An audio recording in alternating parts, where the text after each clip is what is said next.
Hey everyone, how's it going? Welcome back to Let's Play Darksiders 2. We've come back to Earth for the third DLC, the Demon Lord Belial, to chase down a rumor that there might yet be surviving humans after the apocalyptic War of the End Times. And we start this DLC out with a new enemy type, the Ravager. It's a variant on an enemy type we've seen before, but this one actually does fulfill its role of being a proper variant. It has some wildly new spells, namely these purple mines that it lays out in a big minefield. It also fires a laser out of the staff. It's just there it is. It's just a very fun enemy type. It's kind of that backline support caster for all the melee fodder enemies. Makes combat encounters on Earth in this DLC actually pretty decent. There are a couple of new enemy types like it. This is the first that we're going to be seeing. There's also a new one called the Defiler, I think, coming up, along with the pit spawns that we've been seeing. And we're still having that same bad luck with drops that we had in... was it Blackstone? I think Blackstone and Orgul's Tomb. Anyway, this is kind of a bizarre DLC because it's the final one that we have unlocked, and yet it's by far the most restrictive in terms of what we have access to. There you go. Ask and ye shall receive. Complained about the drops. Got a possessed thing that I'm not going to use, probably, because it's an arm blade. Or a gauntlet. One of the faster fist-type weapons. Now the bizarre thing is, the first DLC gives us the Soul Splitter, the Death Grip, the gun, unlocks after the Kingdom of the Dead. So that makes sense, since we just got the Soul Splitter there, and everything else prior, it makes sense when that unlocks. The second dungeon removes Soul Splitter, which is kind of odd, but we have the Voidwalker for it. Also, this is a really poorly designed chest, rather a poorly placed one. Because they want us to go all the way around and then open up a gate over here on the left that you can see, and then use the grapple point in the middle of the room to get across to the chest with a key in it. But as you saw, we came pretty close on that first attempt to being able to get to the chest.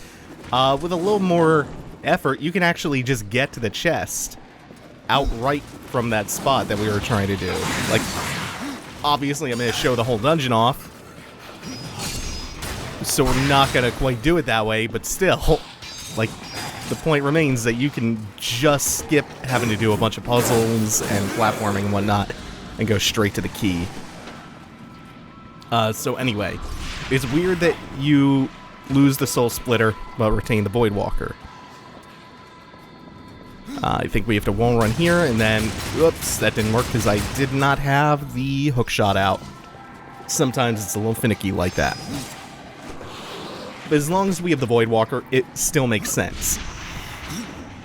What doesn't make any sense is that this one unlocks after Blackstone, but all we have is the Death Grip and the gun. We don't have the Soul Splitter, we don't have the Voidwalker here. So why not unlock this one after Tristone? After we're finished with the Forgelands hub. Also, this is really, really shitty feeling. Didn't even have to hookshot. That's still really obnoxious how long that took. That's so wonky feeling. I'm not even sure if that's the intended way you're supposed to do that, or if that just happened to work. Yeah. Some more shitty loot. But more importantly, we get the bomb now. We can go across this corner, or around it, and bomb the switch, so that we can get over here. This is how we actually get to that chest. The right way. This is the right way to get to the key. I would have rather done that the unintended way, to be honest, than spending like 3 minutes flailing around with that fucking weird bit of platforming.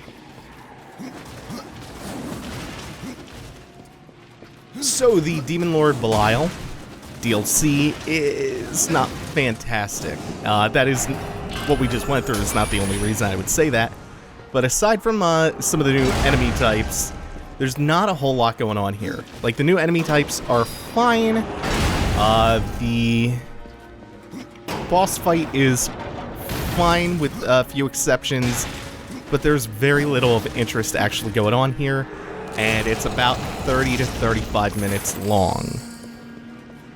It's the least substantive, plus it's... Come seeking a slow death.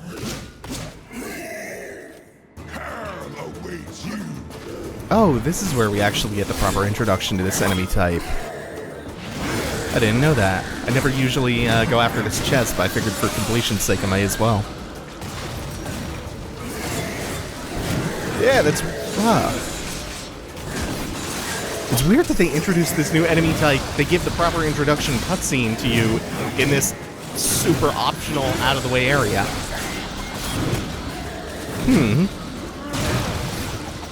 But the defilers are pretty cool. One of the better parts of this DLC, I would say, is those in the Ravagers. They use these big boomerang glaives that will either shoot out from them or they'll just spin around in a circle around them.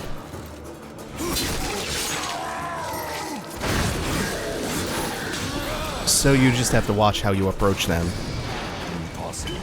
Oops, I used a health potion instead of the wrath potion that I wanted to free up that slot. Yeah, that's gonna be much of a problem, but still, Okay, I just had to make sure I was going the right way, because this hallway looks kind of similar to another one that we were in. 58 damage is nothing, so we are ignoring those. Not even gonna break my stride for shitty little zombies. These, on the other hand, pose a slightly more significant threat. Oh, they followed all the way out here, huh? Kinda glad that charged hit actually just barely made it to him. That was pretty alright. It's another Nordic game sign. I think we also got a gunfire game sign somewhere. I think we saw that the last time we were on Earth.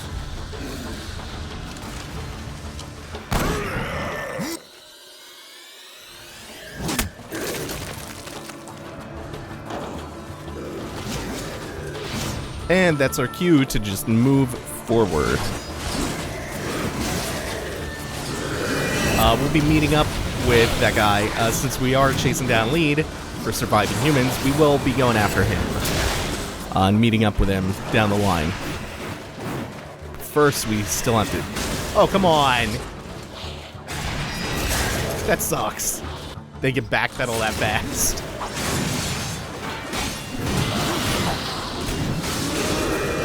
Oh, and we froze him before he got that cast off. It's a really nice thing about the frozen weapons, especially against that enemy type. You can completely neuter them.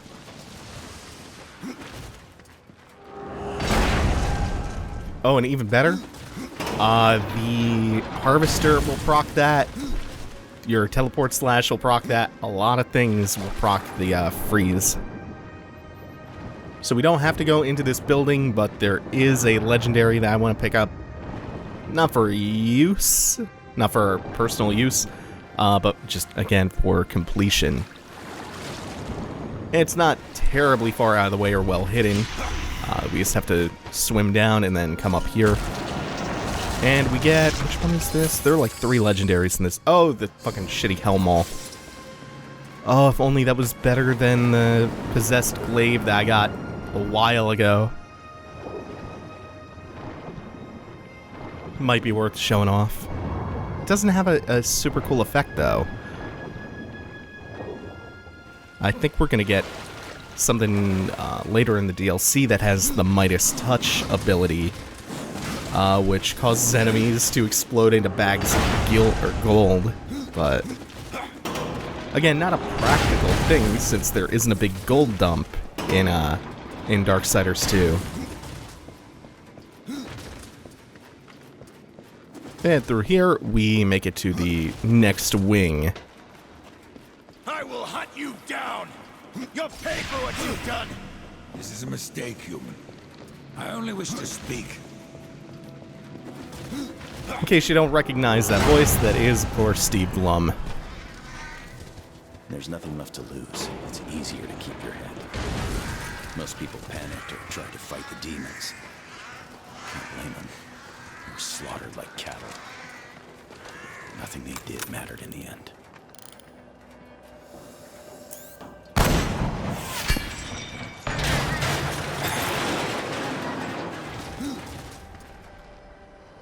I will say, to this DLC's credit, they do some cool little perspective switches, mainly going into the hunter's perspective, or Steve Blum's perspective. Or his over-the-shoulder, or right down his sniper rifle sights. We get a couple more shots like that. And yet again, we come to a locked door that's now behind us. And this slightly cheekily hidden legendary. Or is this not? Oh no, that's just nothing. That's weird. What the fuck? Oh, come on now. Anyway, we're gonna come across here so that we can push this block forward, which will fill in a gap so that we can climb up the opposite wall. There's another use. You see this pressure plate. This is a real 1 + 1 = 2 kind of puzzle. They just get so much less creative with the puzzles in this section. It's so weird. I mean, I know they can't... they could, but they don't give you the Soul Splitter and the Void Walker and stuff, but even for... Even for being restricted by the items they will have at this juncture in the DLC, they're still not all that creative. Like, this is kind of alright. We haven't seen anything like that before. It's somewhat novel, but it's not particularly challenging in any way. Doesn't even require, like, slight thought.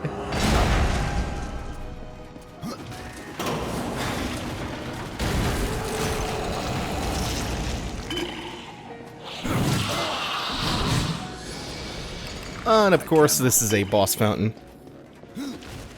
for what amounts to kind of a mini-boss coming up.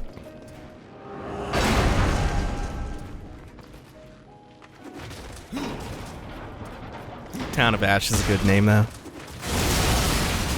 Sorry, just have very little to say about this DLC. It's sort of nothing.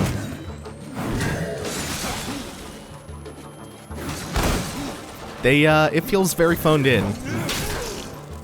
I mean, more so than even Argyl's Tomb or, Jesus, the other DLC. I'm literally blanking on the name. In this section, the hunter is going to be sniping the defilers and the other pit spawn that spawn in, and I believe you can get caught in his crosshairs. It's fairly hard to get shot, though. So normally it's just going to be the demons getting shot, so you get a little assist here.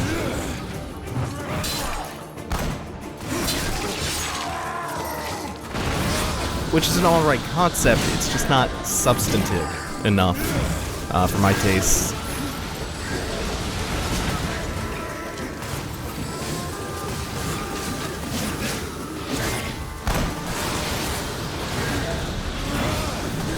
The Abyssal Forge, there we go. Oh, it was driving me crazy. Yeah, the Abyssal Forge. I feel like the order they unlock in the definitive edition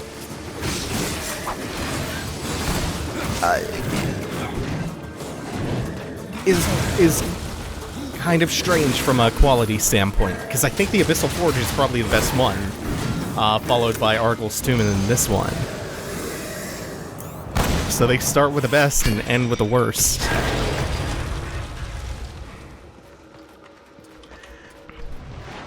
And that marks the end of this sequence. We don't want to be going in there yet. Instead, where is it? There's an opening somewhere. Right here. Which will lead us into the lair of the hunter. Safe house number 3. Get it over with then. Peace, human. It is not yet your time. Right. We'll see about that. You're no demon. I can tell that much. If you don't want to kill me, why chase me across the whole damn city? I thought your kind was no more. Who or what are you? I am death. Death is the one thing that's eluded me.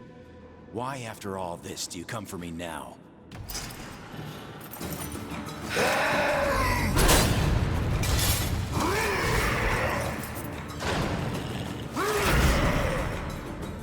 This thing's got a real cool design. Not a lot of attacks, but cool design. Steve Blum just pieces out at the sight of the War Master. I'm gonna leave this shit for you. So he tends to do that, especially from range to close the distance, but it's really easy to either just avoid it outright, or if you want to get fancy and do some damage in the meantime, just teleport slash right through him to the other side.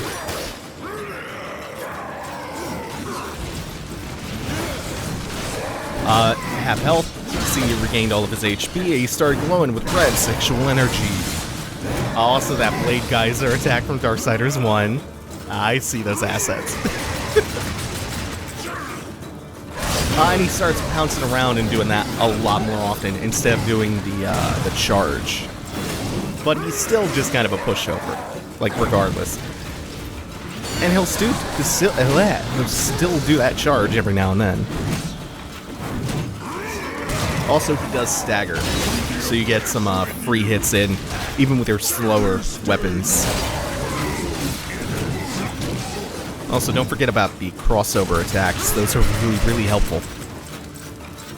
Especially in whoops, that didn't quite go far enough. I'm not sure what determines the range of the teleport slash, because sometimes it will cross entire rooms. Sometimes it'll just kind of come up short.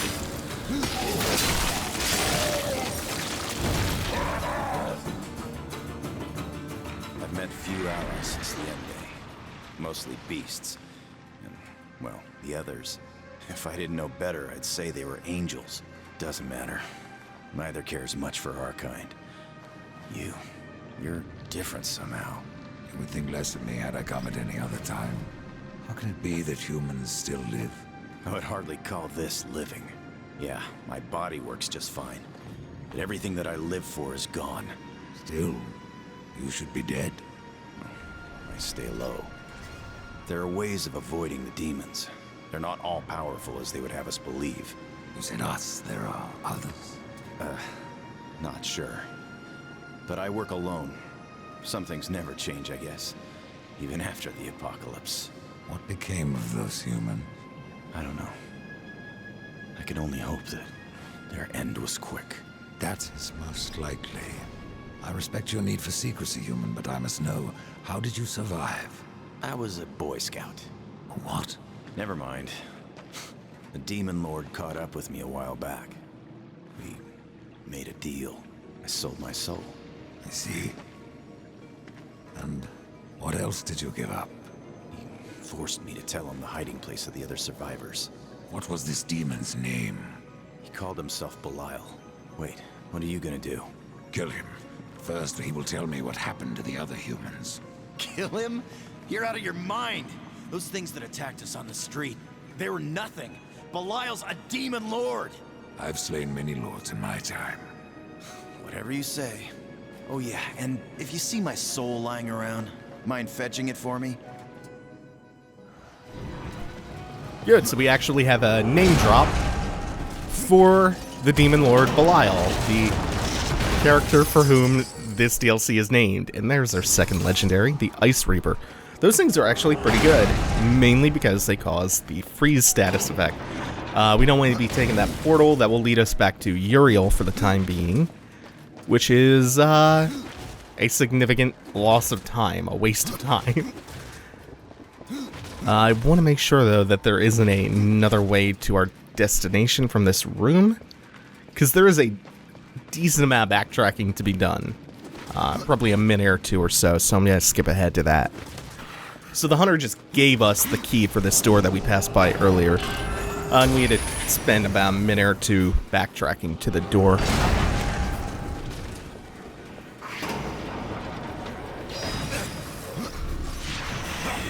So the hunter was another one of the characters who was cut from Darksiders 1 and who was featured in the art book. I think I actually mentioned him in the Darksiders 1 playthrough. But they decided to make him a character for the DLC. Lilith, like the hunter, I think was also cut from Darksiders 1 and showed up in 2, as we saw in Blackstone.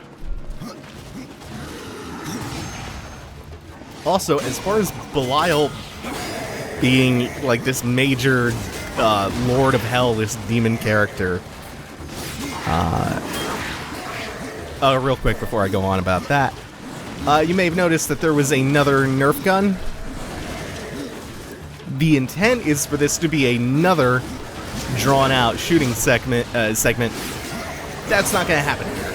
We're not going to be doing any shooting. I'm going to corral all these dudes into one room. The frame rate is going to die. And then I'm going to AoE them down like you've never seen before. Because it's a much quicker, less tedious way of going about this. This shooting section is not as good as the one in Argyl's Tomb, not as bad as the one back on Earth in the main game. It still is not worth doing, though. Especially because we have that harvest upgrade that generates Reaper energy. Look how fast that's filling up! Yeah, this ain't a big deal. We're gonna get another Reaper form in a second. There it is. And this should be enough to clean the room out. Might be a couple of stragglers left. But like, Belial is just a word that means worthless, or a worthless person or something. And I think Aleister Crowley started revering Belial as an actual demon, and then like the pop culture phenomenon of media depicting him as this Lord of Hell, this general of Satan's armies or whatever, became a thing. Milton may have...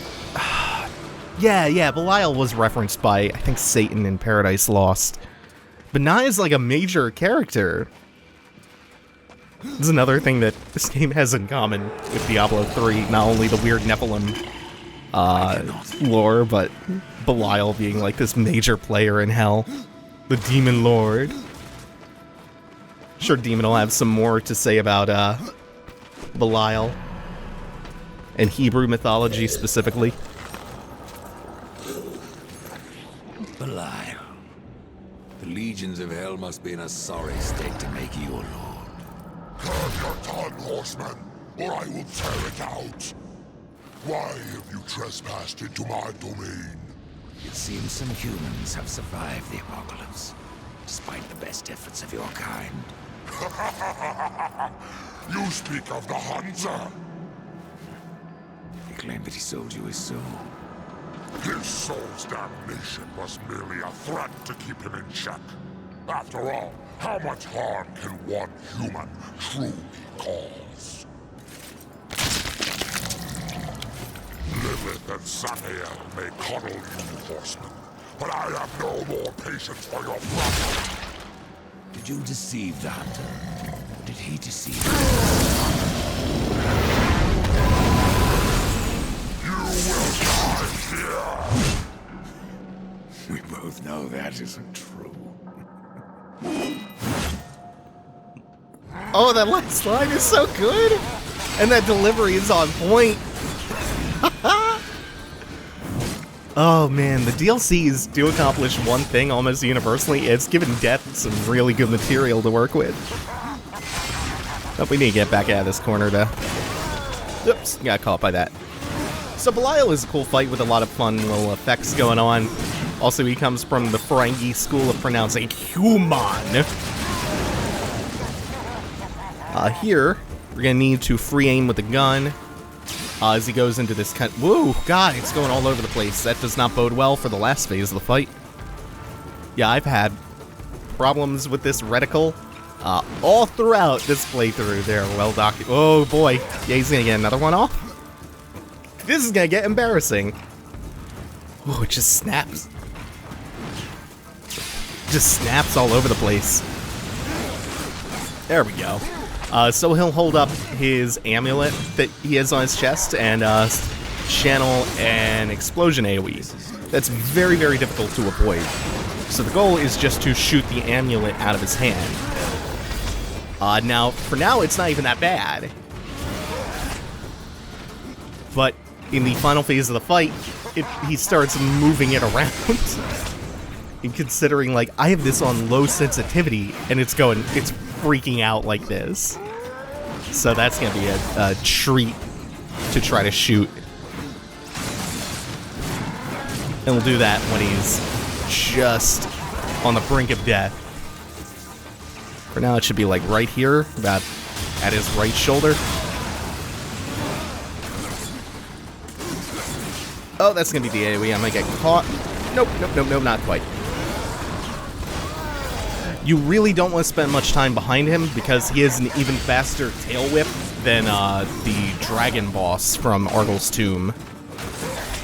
Yeah, like that. It's just immediate. And it seems like he can cancel out of moves to do the tail whip. When you see him glow like that, he's parrying an ability.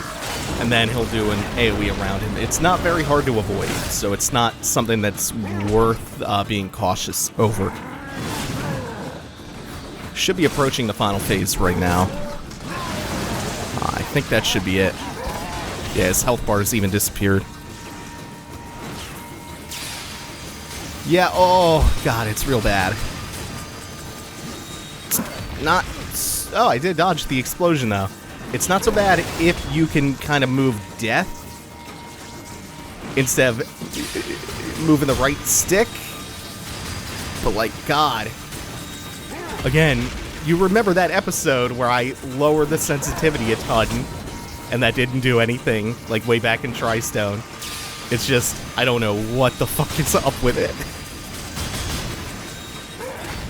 Yeah, we're gonna just tank multiple of these though. It's so bad. It's like, this would be a cool design for the fight, if not for that problem.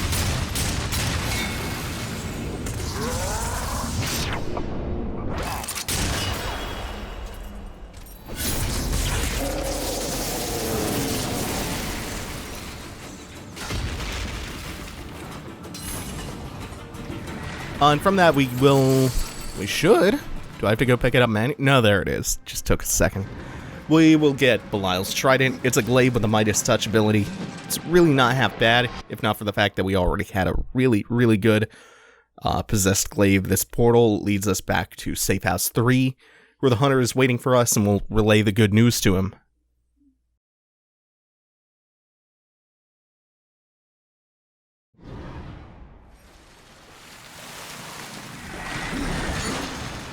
Back. Belial. Is he... Belial is dead. You're serious? I don't know what you are, but I'm grateful. My soul is free. Hunter, your soul was never captive. Belial admitted that he had no power to take it. You tricked me? I gave the others up for nothing? There's a chance that the humans escaped the Demon Lord. That's not possible. I must be certain. You're not coming along. No. I can't live with what I've done. Death. As long as you're here. You wish to be taken now. Please. Very well.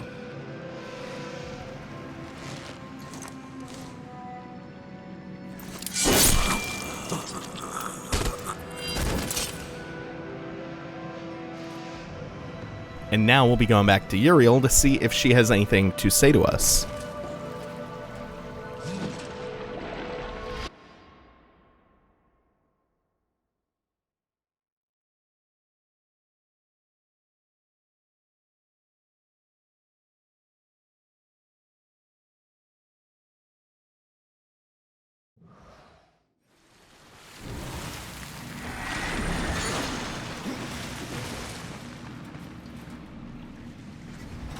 No, it seems she has nothing to say. Awesome.